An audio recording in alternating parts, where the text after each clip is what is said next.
And Pule, you were part of that, you were tracking that operation by City Power officials to effect disconnections in that one community where, there have been a lot of illegal connections. What are City Power authorities telling us about this operation, but also about protecting their infrastructure in many other instances where there are illegal connections?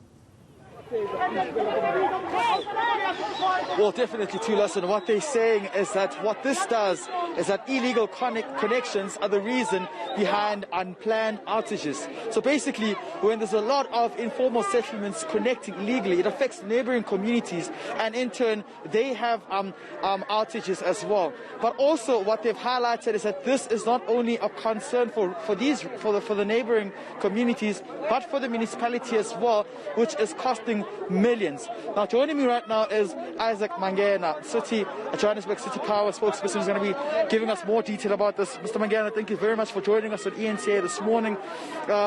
Community members are quite upset about these operations taking place this morning.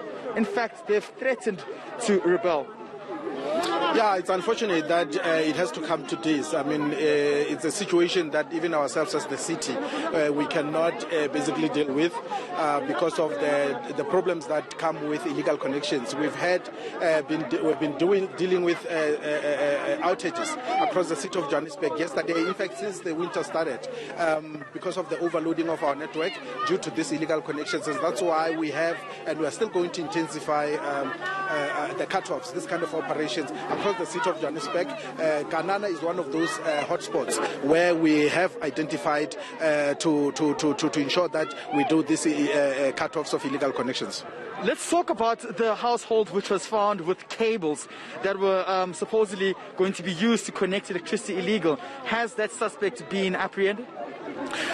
Yeah, we do have we did find a house where there were cables, bundles of cables, City Power cables, in one house, and the owner of that house unfortunately ran away. We didn't basically apprehend him, but we have the team that currently, as I'm talking to you, who have gone down to retrieve those bundles and ensure that we keep them. We are working with the police to ensure that whoever the suspect is can be arrested. I mean, we don't rule out the fact that among our own staff and even contractors, there could be people that are actually working with these illegal connectors or even assisting in connecting power illegally. But those are some of the things that we are dealing with as City Power.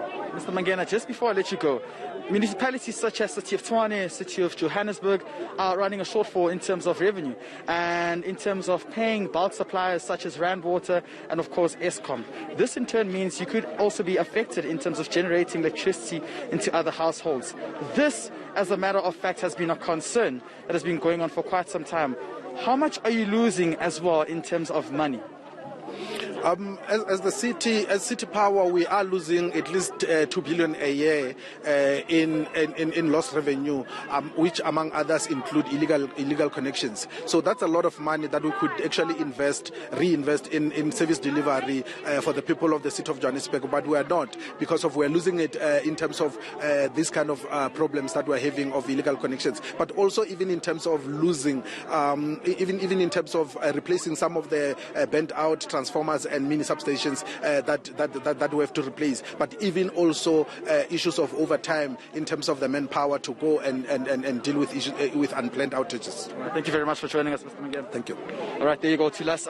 There's quite a lot that has been lost here in terms of illegal connections and of course cables that go missing. Now, just before you go, clarity, what the City of Power is saying here in Johannesburg is that they've had programs to try and have boxes placed into this community. However, cables disappear, material and transmitters, of course, as well, are always stolen. So this is quite a concern that's been going on.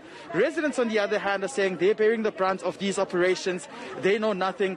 They were not consulted, and therefore they're threatened to take to the streets if no one comes here to address them in terms of giving them a way forward.